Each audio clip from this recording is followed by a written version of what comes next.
I want to thank everybody coming out for the Advances in Display Technology session. We're going to be all over the place today, including up in outer space. We have some very interesting talks prepared for you, so I want to get right to our first one. And I can best characterize this at people sitting around saying, hey, how hard would it be to do live 4K from the space shuttle? Probably not that difficult, right? So anyway, Rodney Grubbs is going to be our speaker. He works at the NASA Marshall Space Flight Center. Began his career as a co-op motion picture photographer at Marshall Space Flight Center while he was at University of Alabama, which I think is still ranked #1, right? Yeah, go Tide. Watch out for Penn State, though.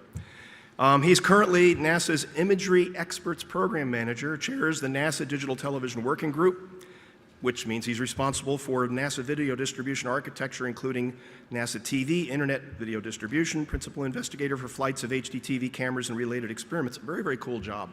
Putting his stuff up there and see if it works. Also chairs the Consultative Committee for Space Data Systems Motion Imagery and Applications Working Group that developed the first international standards for video between spacecraft and from spacecraft to ground stations. And you thought converting from SDI to IP is difficult.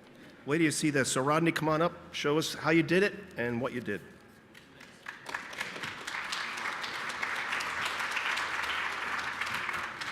Good morning. It's a pleasure to be here.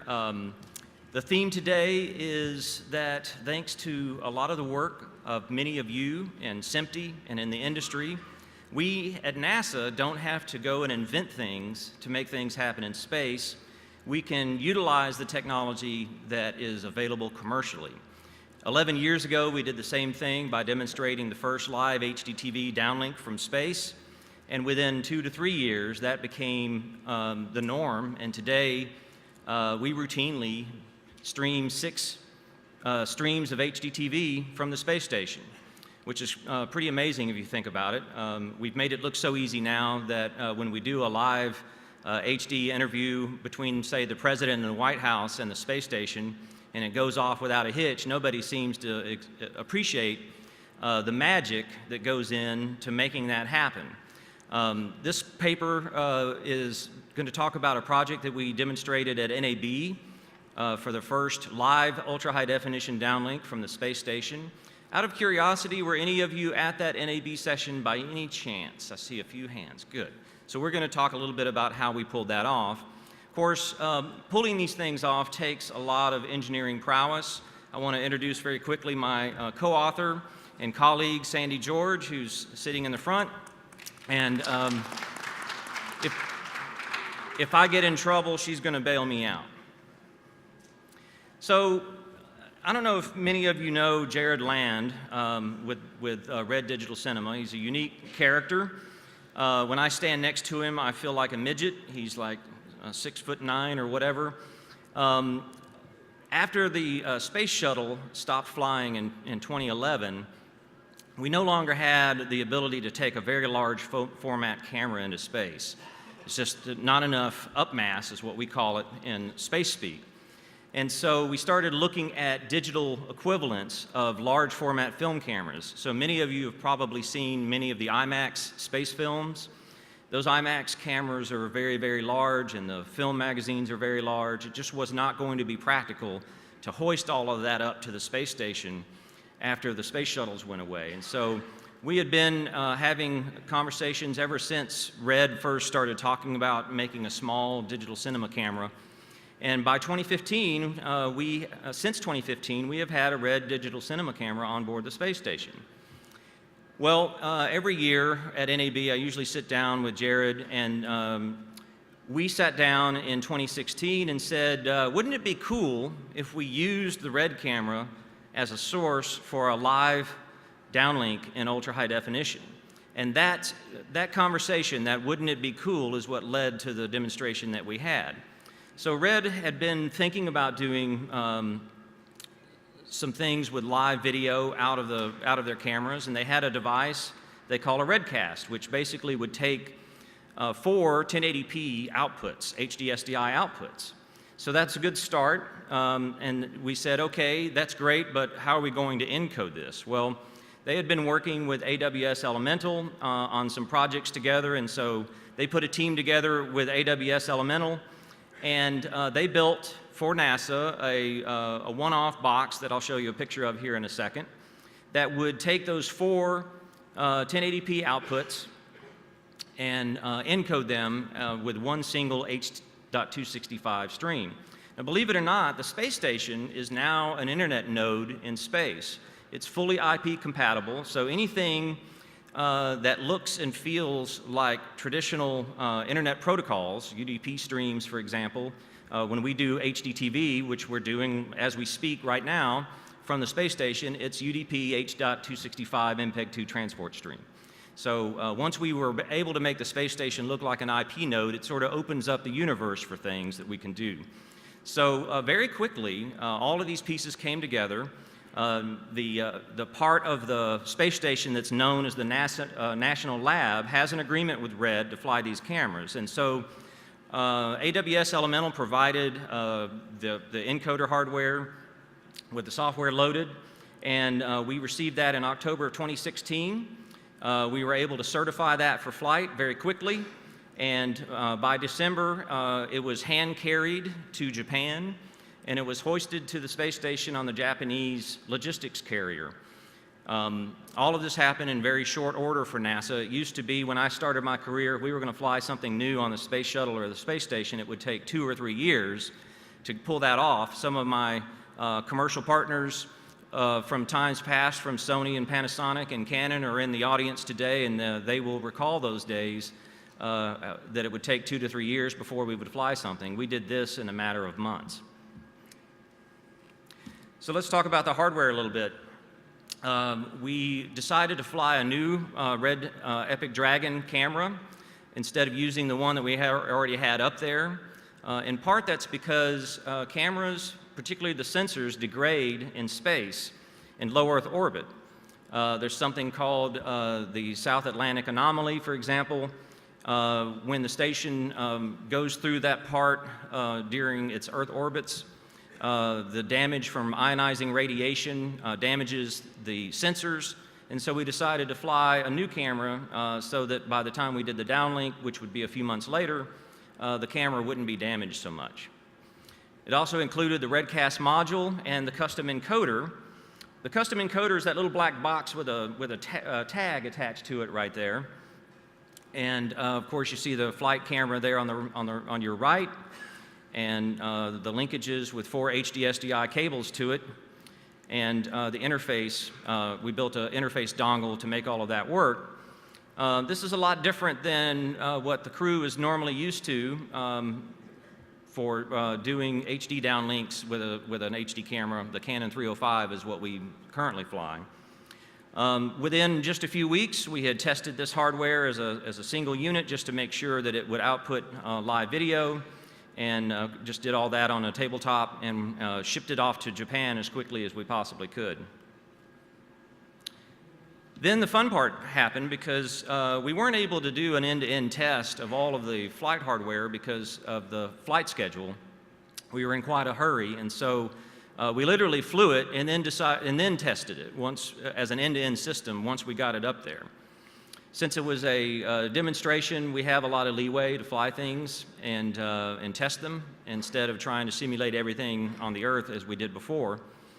One of the first challenges, and we knew this going in, was that the RED with that RedCast module attached to it cannot handle embedded audio. And the idea with this NAB session was that it was going to be interactive. And so we put our heads together and said, okay, well, what we're going to do is we're going to take the HD camera with embedded audio and use it as the audio source and marry the two up together on the ground.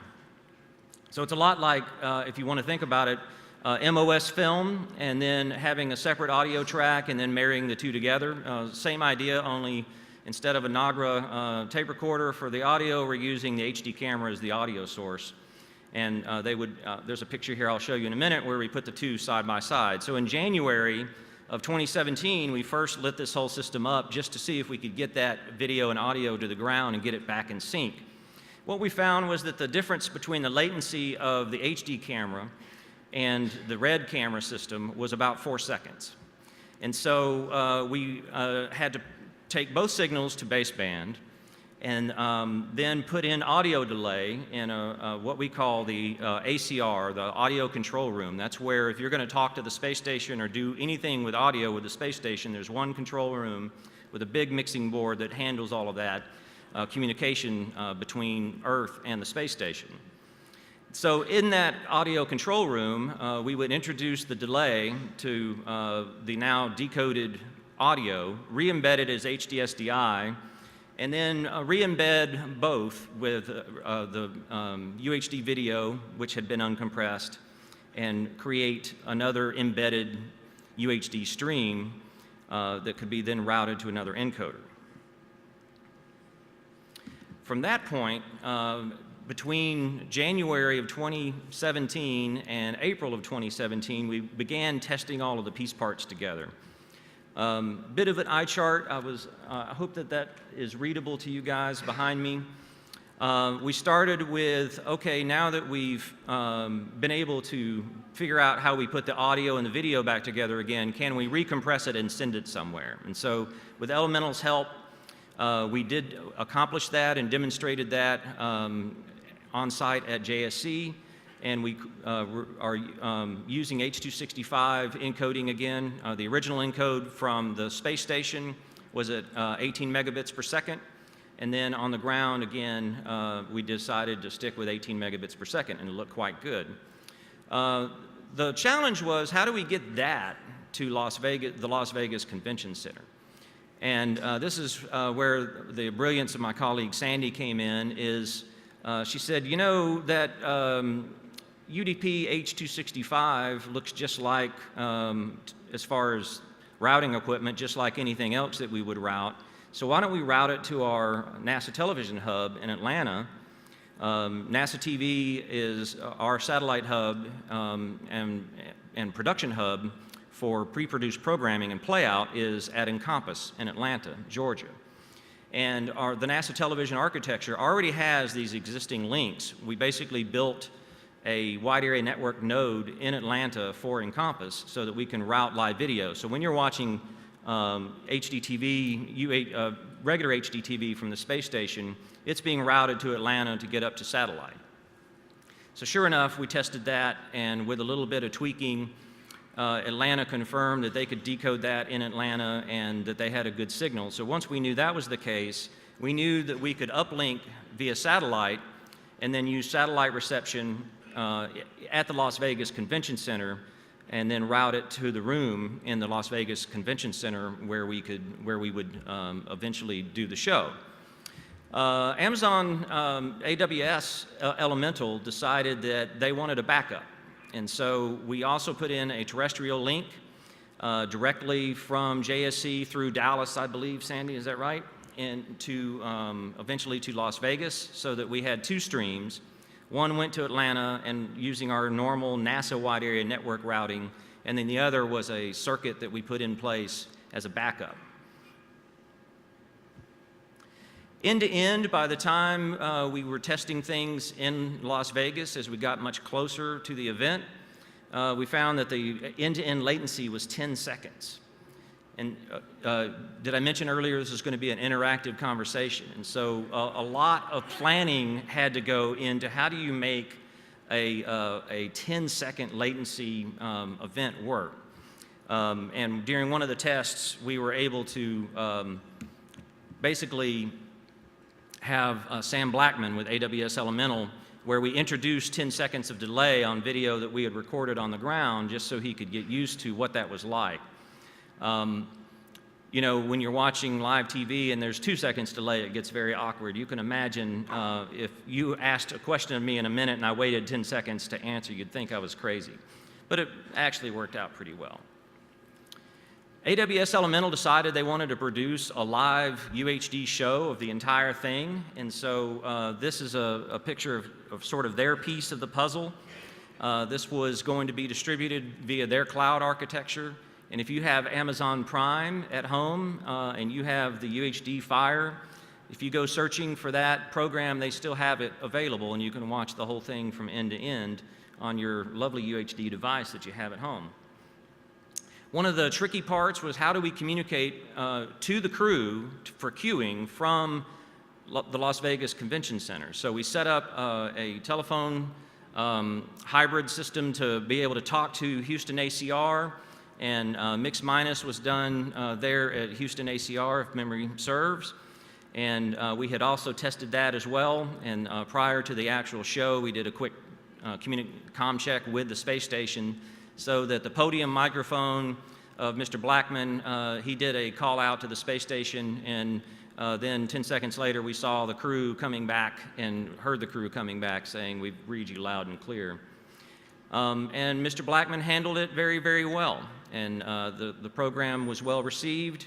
And I think the challenge to the rest of the industry is, hey, if we can do a live program in UHD with audio from the space station, then why don't we have more live UHD content right here on good old planet Earth? Thank you. So I can't show you the entire program. Guys, this is where you want to get ready to cue over. That's a still shot of Mr. Blackman talking to the crew there on the left. And on the right is that setup with the UHD camera, with the red camera, excuse me, and the HD camera right beside it. And this is what the crew is looking at. And those four green cables going out of there are the 4 HD SDI cables going to the encoder that was sitting just below the frame there. So we've got about a 2.5, 3 minutes highlights reel, and when the guys are ready, they can play that. This should display in 4K, by the way.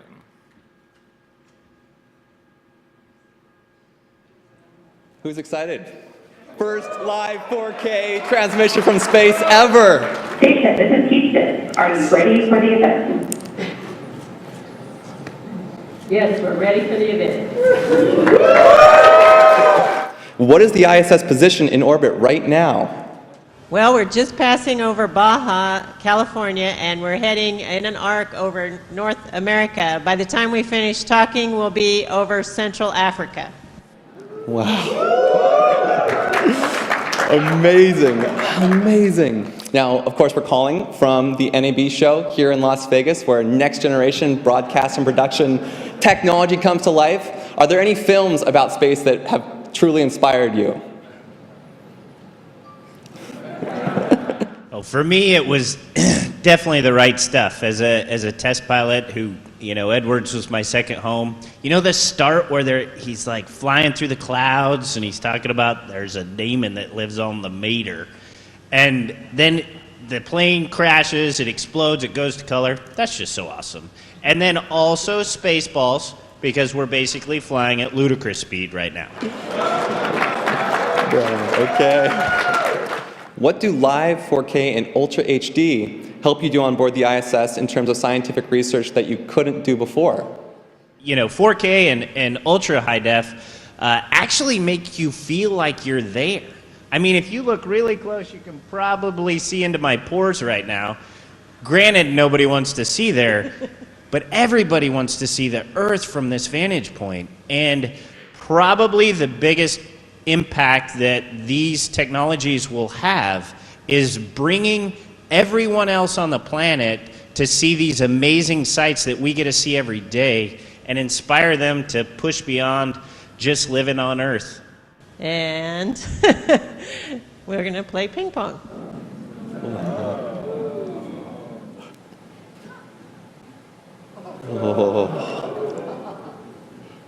And a little food coloring added to that.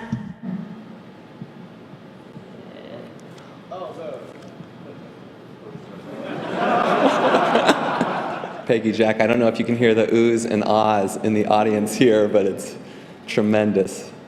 Congratulations on all your accomplishments, and we look forward to a lot of live 4K UHD from the space station for years to come. Thank you.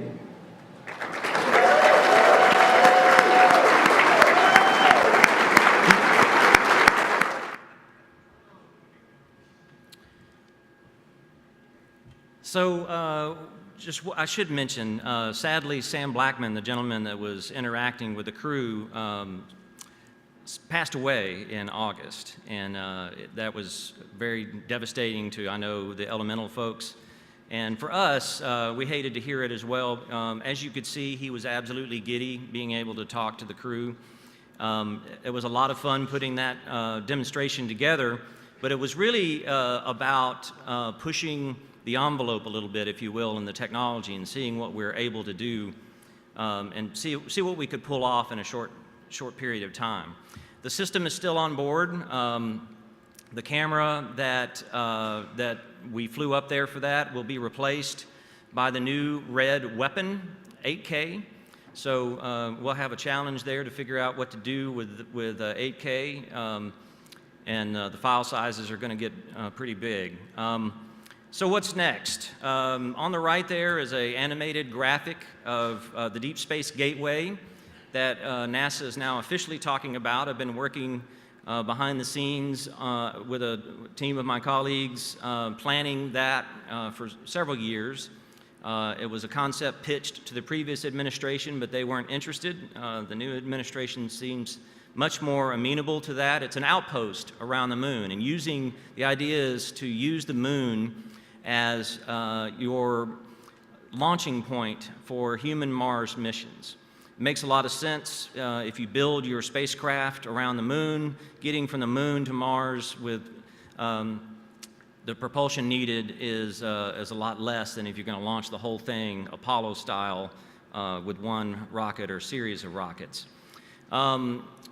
That's Commander Kelly there with a HoloLens over headset on his head there. This morning we were talking, we had a talk about AR and VR. These are technologies that NASA is very interested in. What I'm envisioning for that Deep Space Gateway is that we would have cameras that provide a 360-degree field of regard that multiple users could use to see what they need to see without having to have heavy pan-tilt systems. The pan-tilt systems on the space station are huge. They're about the size of half of this table, and they're very, very heavy and very, very clunky and very, very expensive. If we can get that same functionality out of something the size of a volleyball, that dramatically increases our capacity to put more cameras and use them in much, much better ways. We don't have to have cameras with fields of view, multiple cameras in multiple places. We could just put one in either end, and you're going to be able to see the entirety of the spacecraft.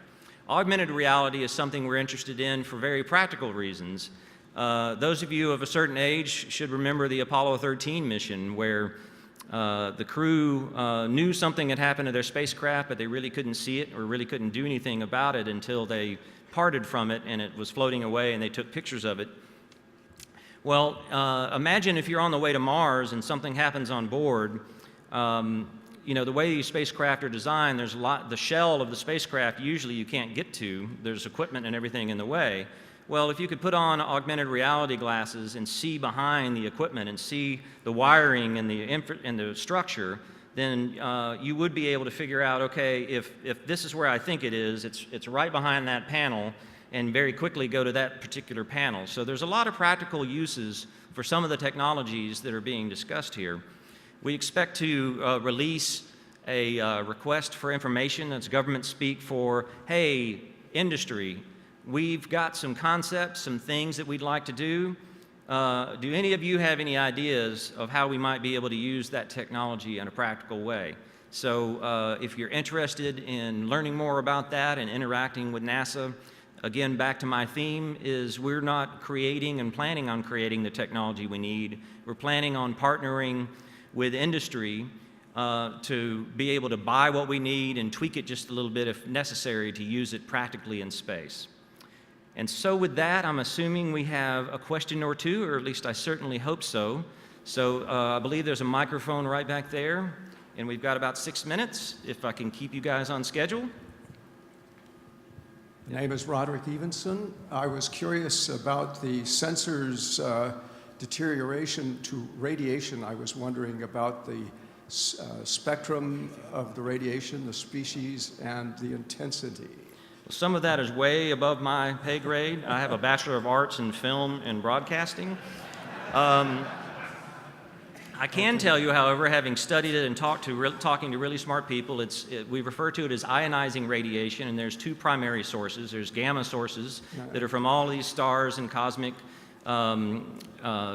bodies in the universe, and then our sun, of course. And so a lot of them come from the sun, but a lot of them are coming from these other sources as well. They penetrate the spacecraft, they penetrate the crew's bodies. I've talked with many astronauts, and they'll see flashes of light in their eyes, and they'll know that they just got penetrated by an ionizing particle, and it just goes right through them. When it goes through a sensor, if it comes at the right angle, it'll actually put a crater, and you can see it, and it manifests itself in dead pixels. Of course, camera manufacturers in the room know that they have that same problem when you're flying at 45,000 feet across the Pacific or the Atlantic. And CCDs are much more susceptible to that damage than CMOS sensors are, but there are sometimes surprises. There was a 3D camera that we flew at the end of the shuttle era that for some reason its sensors have been the best performing sensors of any camera system that we've ever flown, and we don't really know why. The red camera, the first one we flew, it did pretty well. The Canon 305s that we fly, they get 7 to 8 dead pixels a day, so we fly replacements up about every 8 months or so. Did that help any? To some extent. I asked this because I worked on a project years ago at the Hanford operations up in eastern Washington, and we worked on a project involving the viewing of the insides of nuclear waste tanks. Mm-hmm. Yeah, same problem. Which slide duplicating film, ASA, or exposure index 4 or 5, I think it is, and it was shielded with a 1/2 inch of lead and was good for about 20 minutes before it fogged the film. So yeah. Plus a video viewfinder. So that was a radiation-hardened Vidicon camera. Currently, the idea is that we'll fly cameras that we can replace very easily, and instead of trying to shield them, because of course for them to image they have to be exposed to light, and building a camera out of lead just isn't terribly practical. Rodney, I have a question. Yes, sir. 10 seconds latency to pull this off. Are there any things that you can do to reduce the latency? Now, you're talking about putting an 8K camera up there. Are you planning to use embedded audio? Well, we've talked to Red, since that's the source of the cameras that we currently fly, about solving that. And Jared has said that it's one of the several things that they've got on their event horizon, you know, to try to do in the future. In the meantime, we'll have to come up with workarounds like we did here. How much of that is ground circuit latency as opposed to using embedded audio from an HD camera and then having to delay the video to catch up with it? The vast majority of the latency was the encode of the H.265. It's really not a live encoder. It's really meant for pre-produced programs and that kind of thing. So a faster encoder would help. We do HDTV from the space station in less than 3 seconds in its entirety. Just for the satellite hop, we use satellites in geosynchronous orbit to hop around so that we get nearly continuous coverage. So it's, you know, the encoders that we use for HD are very, very fast. So most of that latency was really in the original encode and then the re-encode of the H.265. Great. Okay, we have another question back here. Yeah, this is really interesting talk. Thanks a lot. Mine's related to that too, because so you talked about it going to Houston and then to Atlanta and then to Las Vegas. Does that all those nodes, does that contribute to the latency too? And if so, what are the technical limitations that prevent the signal from going perhaps directly from the space station to the site where the broadcast is going to happen? Okay, the first answer to your question is that